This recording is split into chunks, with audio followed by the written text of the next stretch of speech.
We got to get into things. I will be live for the game today versus the Phoenix Mercury. I'll be live 30 minutes before, so make sure you join me. We got to get into this, man. This is disgusting. This is just disgusting. 360 News. What what did the Sparks do that you saw that you did not expect them to do tonight, coming in, that allowed them to score as many points as they did tonight? I don't think they did anything that we didn't expect them to do. I think we certainly understand how capable of a team they are. I felt like we just didn't match their energy. How capable of a team they are. This is one of the worst teams in the league. This looks like a genuine mess. Honestly, it's an embarrassing situation and a total breakdown. What the Indiana Fever are doing with Caitlin Clark right now is hard to watch.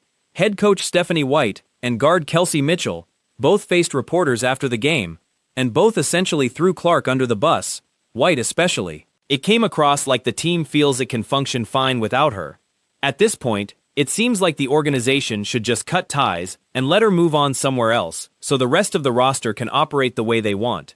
Whatever plan the staff came up with, having her check in for 2 minutes at a stretch and then head to a stationary bike was baffling. Here's a breakdown of what White and Mitchell said, because it really does suggest the coaching staff doesn't see Clark as essential anymore. Don't have their star player in Kelsey Plum. They don't have Cameron Brink. I mean, come on, man. Stop it, Stephanie White. This was poor coaching. This was a poor plan. You dropped the ball. Didn't match their toughness. We didn't match their effort tonight. Stephanie, I just wonder what you made of Caitlin's performance over the 16 minutes. All right, here we go with the Caitlin talk. Why maybe you didn't get the best out of her tonight. Yeah, I mean, look, anytime you've missed, a couple weeks, it's going to take some time to get acclimated. A reporter asked what surprised the coach about the opposing team's performance that night, given the scoring output. White responded that nothing the other side did was unexpected, that she respected how talented that roster is, and that her own team simply failed to match their intensity. That answer doesn't hold up. The opponent that night was missing multiple key players, including its top scorer and a starting forward, and is considered one of the weaker teams in the league. Calling them a formidable roster feels like an excuse. This reads like a coaching failure and a flawed game plan, not bad luck.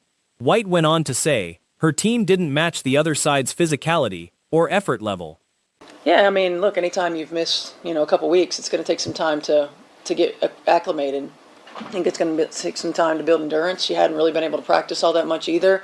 They pressured 94 feet, so again, you got to make sure that you're able to withstand some of that. It's never easy when you're reintegrating, But why do we have the reason the reintegrating is such an issue? Because you guys play two different systems. You play one way when Caitlin's on the floor. You play one way when she's off the floor. There's no cohesion. There's no identity. That's why it's such an issue. Next, a reporter brought up Clark's limited 4 minutes out of 16 playing time. White's reaction was almost dismissive, essentially bracing for the inevitable line of questioning. She explained that coming back after missing a couple weeks takes an adjustment period, that building stamina takes time, and that Clark hadn't gotten much practice in. She noted the opposing defense applies full court pressure, so a returning player has to be able to handle that kind of physical test. She called the reintegration process difficult. That's why it's such an issue integrating. Why do we need to integrate? It's supposed to be built around her. Like, it just doesn't make sense what this coach is doing, what this organization is doing. It's piss poor. It's a joke. It's a clown show, man.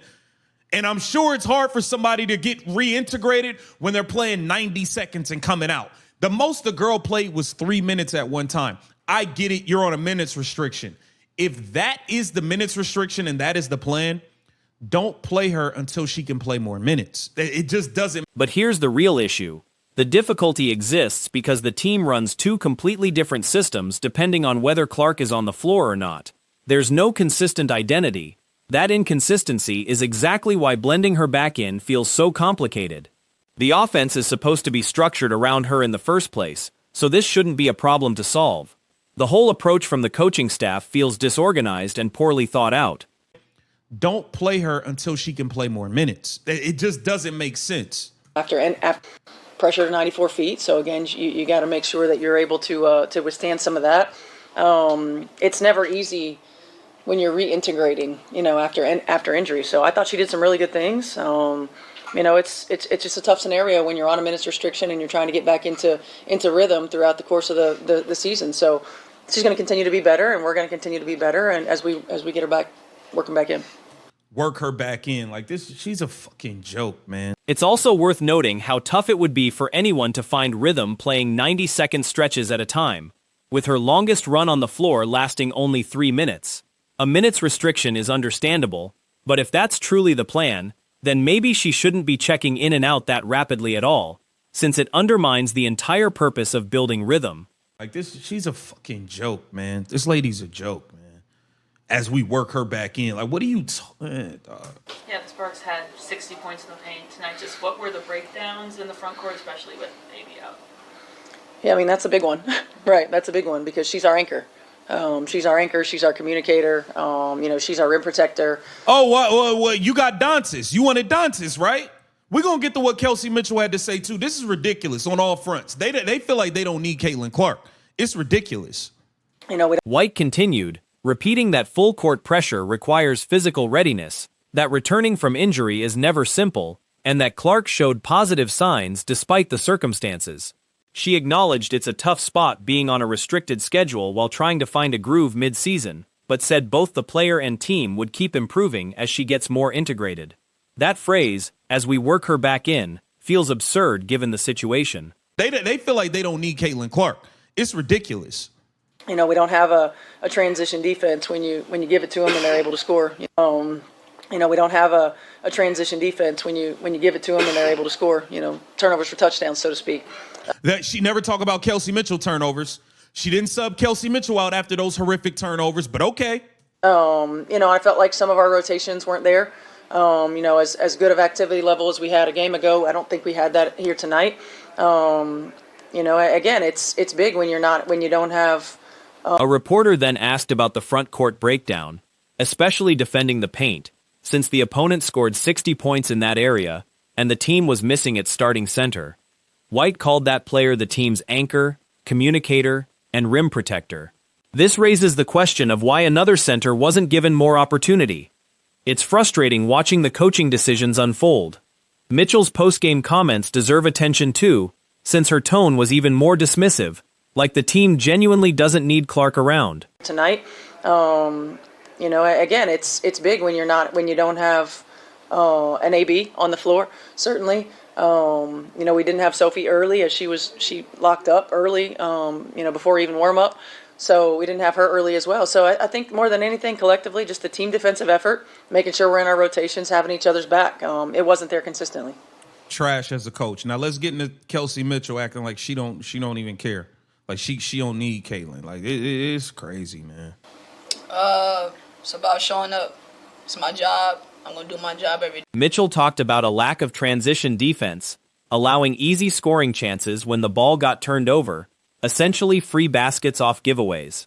Notably, nobody mentioned Mitchell's own costly turnovers that game, and White never pulled her from the lineup despite them. Stephanie White pretty much ditching Caitlin Clark.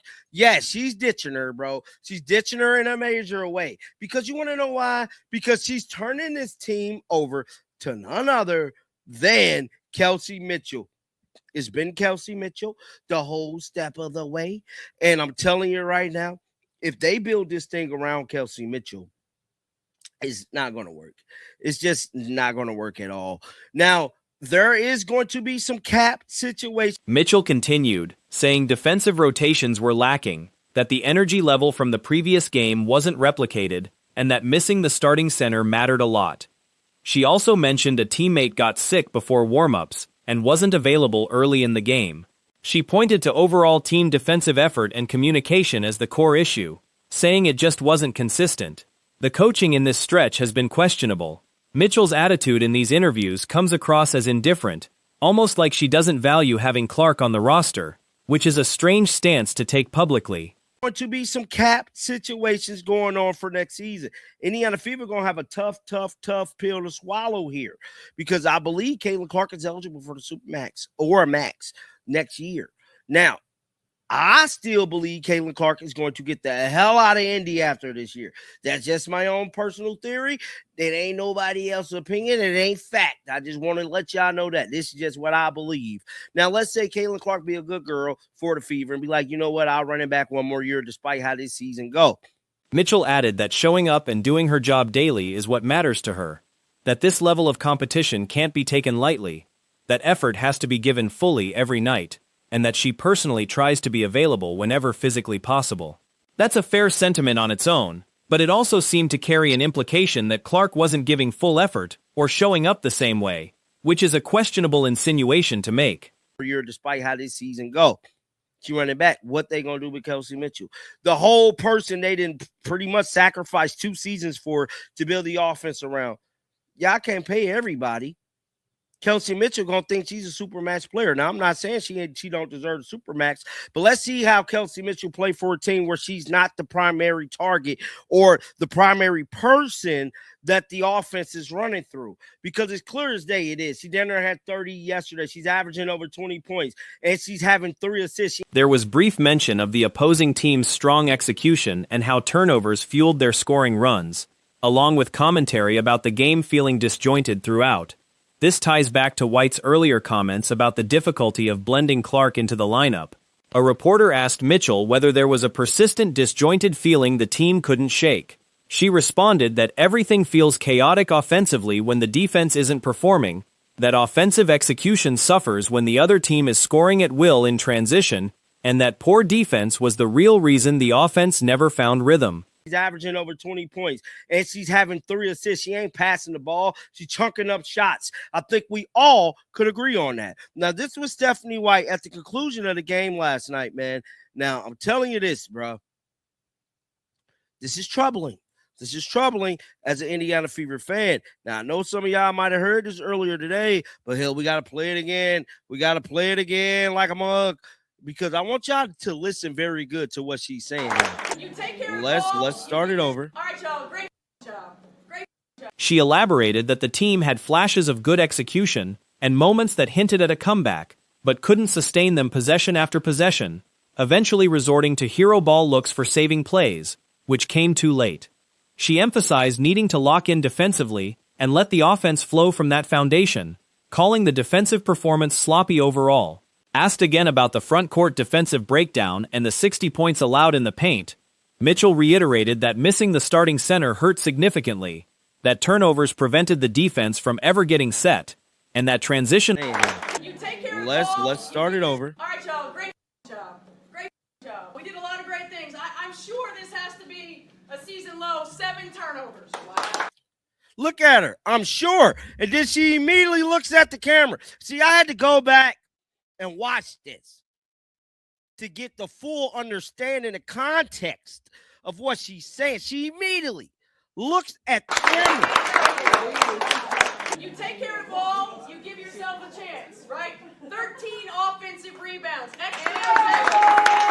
Plenty of drama has been swirling around the Indiana Fever lately, and one name keeps coming up at the center of it: Stephanie White.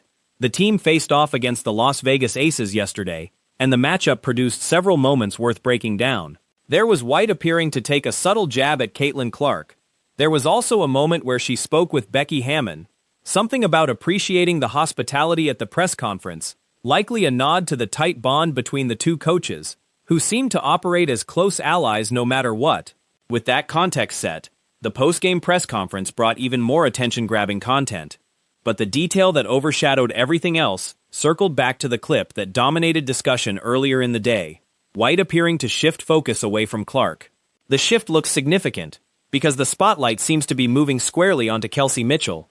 Mitchell has increasingly been positioned as the centerpiece throughout this stretch, and building the offense primarily around her carries real risk, one that could backfire badly for this roster. She bragging about 30. Extra possessions matter. We out-rebounded them 39-30. Really good stuff. First quarter, y'all, they shot 62%. By the second quarter, we had them down to 45. By the third quarter, down to 40. And we ended the game in the 40s. And third quarter, 26-14. We came out of the gate ready to go. Okay, all of that matters. All of that matters. We were resilient early in the first quarter, and then we continued to climb throughout throughout the rest of the game. Okay, really proud of you guys. Looking ahead, the franchise faces a difficult financial puzzle next season. Clark is expected to qualify for a max or supermax contract extension. There's a real possibility, purely speculative and not confirmed anywhere, that Clark ends up leaving Indiana once this season wraps.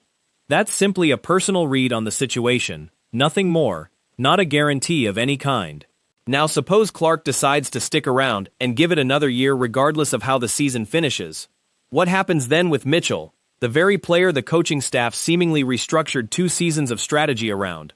A roster can't pay every single player at max value. That's a great win. It's a great effort. All right. Yeah, so that was Stephanie White at the conclusion of the game. Now I'm here to tell you, she had some more stuff to say at the podium. Now this was Stephanie White at the podium.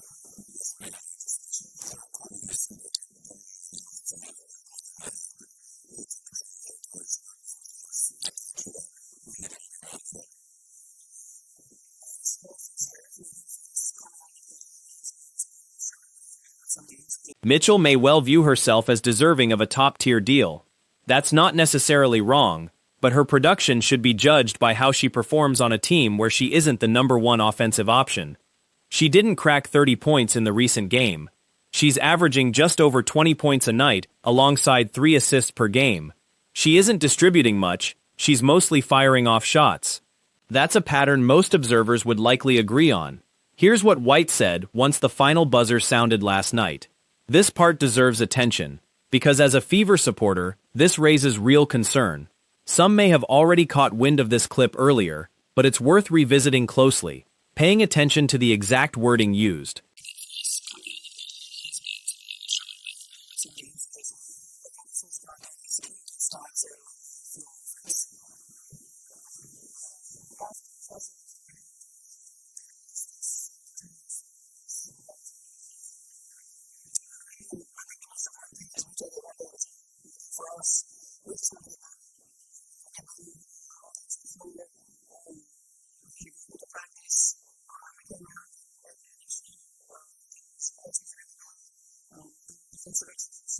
Once play resumed, White addressed the media following a strong showing.